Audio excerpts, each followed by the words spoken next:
Laidoje Medžiotojo dienoraštis matysite pasakojimą iš pirmosios Lietuvoje taksidermistų varžybų, kurios vyko Krekenavos miškų urėdijoje. Taip pat svečiuosimės jau tradicinę tapusios Sūduvos medžiotojų sąjungos šventėje, o laidą pabaigsime kiekvienam medžiotojui aktualia tema – sužeistų žvėrių paieška.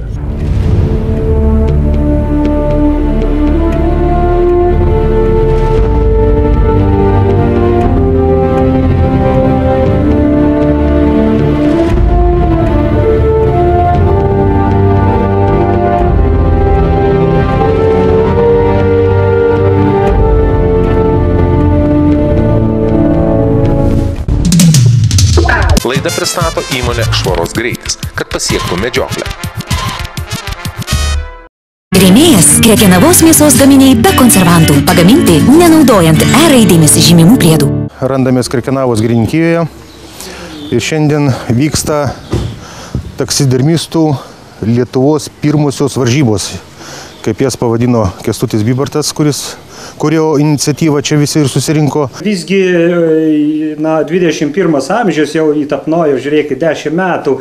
Iki šito laiko visi tie žmonės, kurie liaudyje šiaip jau tokie čiudakai turėtų būti vadinami, kurie vis tiek taksidermija yra daugelio žmonių supratimu nekasdienis užsiėmimas. Yra raudoni lapai, tai yra apie saugomų Lietuvoje į raudonąją knygą įrašytų gyvūnų, augalų, grybų, čia radimvietės. Bet šitame leidinėlyje yra įdėti tie teisės aktai, kurie jums reikalinga ir būtent laukinės gyvūnijos naudojimas estetikai, kultūrai, ir ten yra būtent pirmą kartą reglamentuota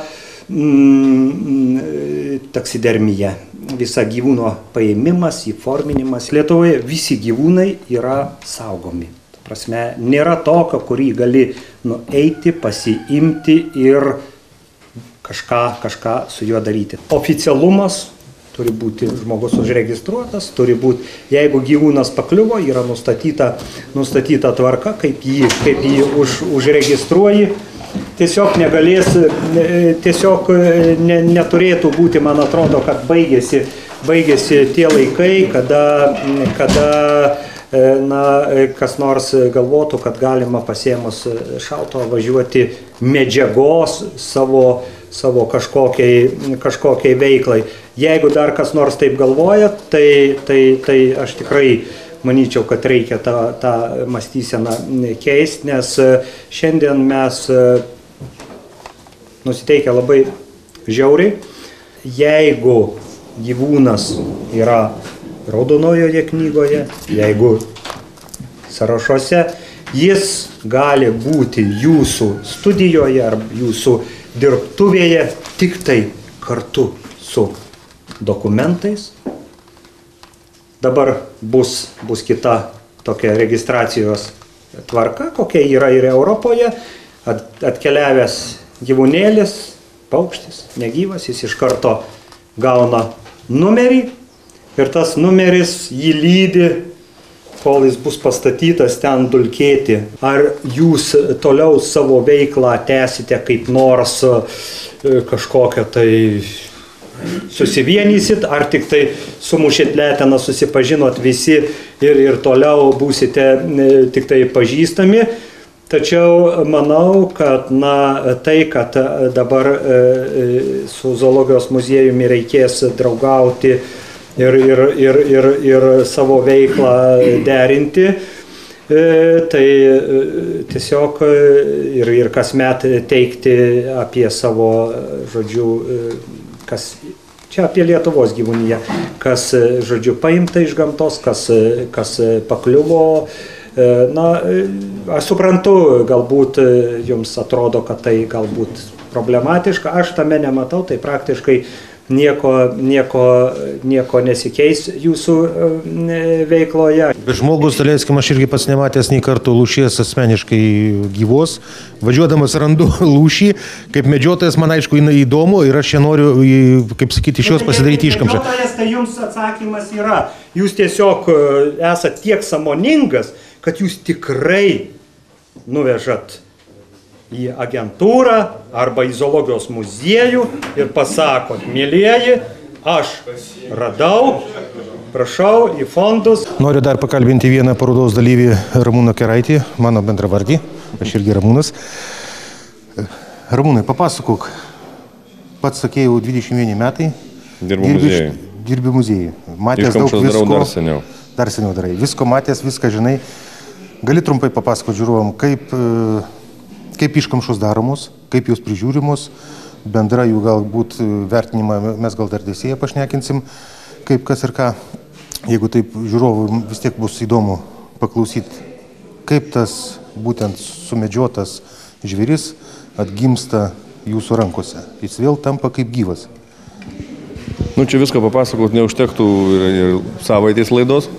Nuo pradžios iki galo stengsiuosi kuo trumpiau. Posakis visko matęs ir visur buvęs irgi nėra teisingas, nes viską pamatyti ir neįmanoma. Už tai renkamės čia ir vėl žiūrim, ką galim daryti toliau, kad žengti į priekį kojant su mokslu, su technika ir pažanga.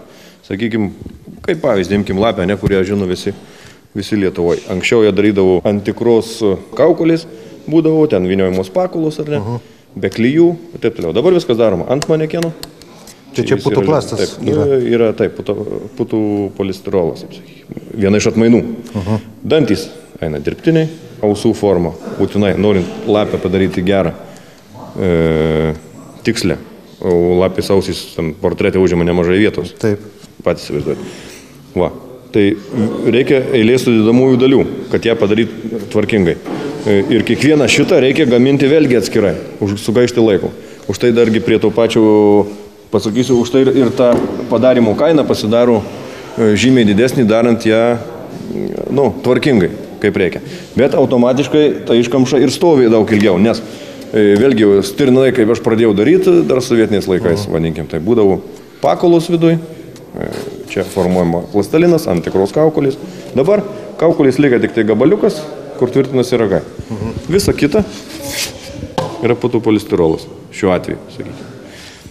Ir ant klijų gerai išdirbta ir apsaugota nuo kandžių apdirbta aulanų, tai yra šveicariška medžiaga. Ta medžiaga apdirbami ir natūralūs megztiniai, kuriuos jūs nešioja, tai reiškia, jinai nėra kenksminga, nes jinai molekuliniam lygmenį pakeičia plaukų arba nagų, arba ten, tai ką ėda kandys, struktūrą iki tokio lygmens, kad jis tampa netinkamas maistui. Keratinas esantis plauke tampa netinkamas maistui. Bet žodžiu, kandis jau... Kandis nebeturi ką valgyti. Bet jinai gali valgyti, kada iškamšas stovės pas jūs namuose, ar ne? Trofėjų salėse tas mažiau pavojinga, bet pavojinga kas laiko namuose, kambariuose. Grįžkit namo, pabraukite spintelėse virtuvėje su ranka. Kaip visą laiką dulkių rasim. Dulkių ir tos dulkės bus riebios tokios, vis tiek. Nes, ir mūsų taip odos gabaliukai pleškinos kambarį būna ir nuo patalinės ten taip toliau. Ir jie sėda ant to padaryto žvėrio, sako. Sėda ir tada kandžiai ten pasidaro. Vėl gaunasi maisto terpė. Vėl maisto terpė. Tarp plaukų puikiausias gyvenimas, ten reikia graužtis koridorius, kur gyvent. O ir prašom, kur sugraužia, netgi gerai padarytas iškamšus, visas sugraužia ten, kur būtent kur krinda dulkis, kur sėda riebalas. Riebalas, ta augalinės kilmės įvairūs organinės medžiagos, sakykim tai. Matau, bebrų uodega guli. Ar tikra, ar irgi tik muliažas? Jinai buvusi tikra. Ten ir visas bebras yra. Čia yra dirbtinė. Čia dirbtinė. Taip, ir spalva, ir viskas. Aišku, jinai čia susitvarko, atsipjauna. Čia darant iškamšai, nes šiaip padaryti, sakykime, bebrų uodegą tiksliai ir gerai. Ją nulupti ir padaryti galima, bet niekad neatrodys taip, kaip šitą padaryta dirbtinė. Čia irgi darbo su jie daug, bet yra kokybė. O čia viskas spaudžiasi tikra bebrų uodega į čia? Būtent šitas raštas. Forma nuimta nuo tikros bebrų uodegos. Forma nuo tikros. Nuo tikros bebrų uodegos. Tai kaip ir dantys nuo tikros, sakykime, lapės dantys ar ten vilko ar lūšies, nesvarbu, bet kurios. O paskui įvairių technologijų pagalba, tai yra davedama iki sunkiausiai išgauti spalvą, įvesti spalvą, nes jinai keičiasi sąlytėje su kitom medžiagom. Nes čia bebrų uodego, jeigu pamatysit, čia yra natūrali spalva, yra ir violetinės spalvos, ir rudos spalvos, balkšvos spalvos. Sunkiausia spalva padaryti, bet viskas, kaip matot, įmanoma. Ir originaliai netgi būna, kada išim iš formos, kaip pas tikrą bebrašį, čia būna plaukiukai. Visur plaukeliai netgi. Bet aišku, jie nuo rankų nusitrina, tai tiesiog reiktų iš vis laikyti kiek aukščiau. Čia kaip parodinis variantas, visi varto, plaukelį jau nusitrinė. Na, va. Čia kai kurių medžiotojų delikatesas. Delikatesas, taip. Tik tai dėja nevalgomas. Ką dar gali parodyti mums? Na, ką dar galim Kas čia parodyti? tokio akmenys čia tikri ar ne pas mus? Čia kažkur minėjo, kad Jie beveik kaip tikri, tik plaukiantys. Jeigu įmetus vandenį, jie plaukia. orų pužnai. Tai čia viskas Padaryta jo. šitie akmenys eina Šitie yra būtent... padaryti mano, su sūnum čia mes dviese. Čia irgi daug darbo iš tikrųjų, kad čia tą kokybę padaryti, bet kas matė, kol nepačiupindėjau, nepatikėjau, kad netikra. Bet vis dėlto šitie akmenys naudojami matyti iškamšom, kad Taip, jie naudojami, nu, Dekoracijai. Dekoracijai, papuošimui visam, ant jų statomi, žvėrys, paukščiai ir taip toliau. Va, matai, Šių kaip daromos įdomu. kompozicijos. O čia visi pas mus, O čia atlijos. bet irgi viskas yra iš yra dirbtina, taip. dirbtina, bet yra nuimta muliažai nuo tikro. Nu, tikro. O šitą vilką, pavyzdžiui, net, jeigu matytumėt gerai, nuėmiau, o pasėdanties buvo Aha. tokie du kaip karjesai, pavadinkim. O jie ir viskas atsispaudė yra. Gaila, staigiai neradau patinės dalies, ten yra su liežuviu, nu, pavyzdžiui, teko daryti čia muziejui. Lūšis dvi atimtas iš ir brakonierių perduotas aplinkos apsaugos. Tai va, lūšis liežuvis yra su dygliukais. Jo. Štai jūs matot, ten yra dygliukai. Ir net kabinasi. Ir net kabinas. Taip. Vat viskas, ant kiek viskas tiksliai atkuriama. Tai ne taip kažkaip, tai fotoplasto gabalas maždaug išdroštas įdėtas į, bet būtent viskas tiksliai. O čia kompozitas toksai yra. Nu, sakykime, irgi taip, užsienyje naudojamas porakastas medžiaga, mes čia darom savo analogo variantą. Visus tos olus, viskas yra kūryba. Viskas aišku. Pavyzdžiui, lapė, šitos kiaunės galvyti, ar ne? Irgi seniau būdavo naudojama kaukolė, reiškės. O esmė kame, kad kuo mažiau organikos palikti toje iškamšoje. Kad būtent nebūtų... Pirmoji eilė, kad nebūtų nei trupučiau riebalo. Išimti tą riebalą, po to išrauginti, po to vėl įvesti riebalą jau kitą, tam, kad jis ilgai laikytų. Ir kad nebūtų nei kaukolės, nebūtų, kaip sakyt, organikos, kad kuo ilgiau tas šimtmečiais laikytų darbas. O čia pačio Taip, mano daryta. Čia yra ne importinis, ne, grinai mano daryta, visi, kas matot, yra mano. Čia visi tavo. Ir visi mano, kurie darbai atvežti ant mano manekenų daryti, grinai. Viskas, tai šitą padariau, kaip po medžioklės zuikių peršalės buvau, prisirgau, tai 4 gulėdamas galvas nulipdžiau ir 4 kiaunių skirtingų, 2 akmeninių dydžių ir 2 didžius miškinių kiaunių. Viskas aišku. Šernas irgi tavo gamintas. Šernas irgi mano gamintas yra 120 kg. Šernai jisai pasisukęs šonu, daromas, tai vadinamas piedestalas. Jeigu įdėtume prie sienos ar ne, o čia, matom, yra pakabinimas. Būtent čia kampinis toksai pakabinimas. Šonu. Nu ir dar padarome, jeigu žmonės prašo, kad čia įsideda buteliukas.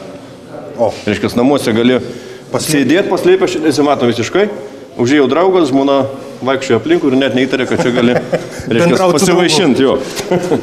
Jo, yra ir į tą pusę, yra į kitą pusę pasuktų. Nes kiekvienam žvėriui, kiekvienam dydžiui, kiekvienai pozai reikia daryti naują formą. Tas užtrunka. Tam reikia turėti... Tai čia viskas už tai tokios iškamšų profesionaliai padarytų ir kainos gaunasi. Taip, už tai tokios. Kitas sako, aš, kaip sakyti, nesupranta žmogus. Kaip ir mašina, kur 4 ratai, o ne, visos mašinos 4 ratais, kodėl kainos skiriasi? Nu jo, pravažiavimas visai kitas.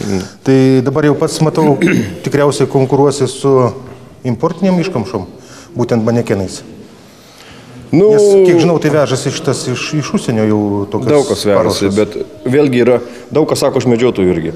Sakau, nėra manekenų. Taigi šitiek manekenų katalogas pilnas. Sakau, perkat batus, įsivaizduojate, ne, parduotuvį. Pilna batų, nagi įsirinkti tinkamą.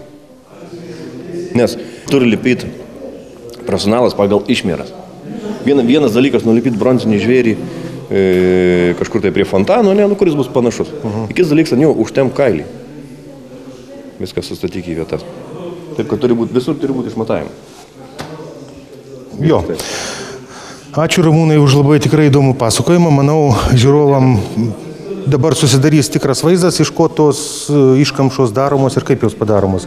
Ir kodėl būtent taksidermisto darbas yra toksai brangus. Tai nėra eilinio, matyt, piliečio kišenį, o būtent kolekcionierių, kurie gali sau leisti tą... Kiek maždaug vieną iškamšą padaryti kainuotų? Pasakyk tu man tai. Kieno? Nu, daleiskim tokio šerno. Tokio šerno galva apie, pradedant nuo 700 litų. Pradedant nuo 700 litų pradedant. O tai reiškia, jeigu kalbam apie šerną, tai galim įdėti ten dirbtinės iltis, sumedžiotų žvėries iltis padarom štai taip, ant lentelės. Nu, ir taip toliau, ir taip toliau. Jeigu ten norit įsikišti buteliuką, vėlgi tai reikia daryti visą. Ir susideda kaina. Iš to, tai sakau, prasideda nuo 700 litų. Žodžiu, norint turėti gerą daiktą ilgamžį, jisai turi ir kainuoti atitinkamai. Jis turi ir kainuoti, kaip ir visi daiktai. Laidą pristato įmonė Švaros greitis, kad pasiektų medžioklę.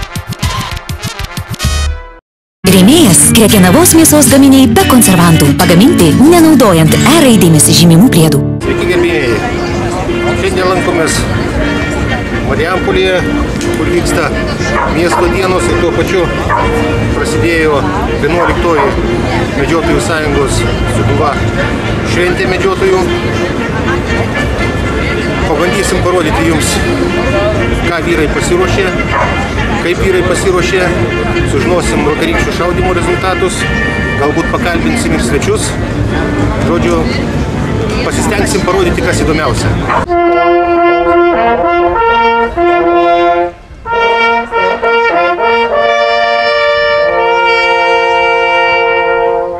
Sūduvos medžiotojų sąjunga kartu su Lietuvos medžiotojų ir žvejų draugija bei Lietuvos medžiotojų sąjunga Gamta aktyviai atstovauja ginant medžiotojų interesus.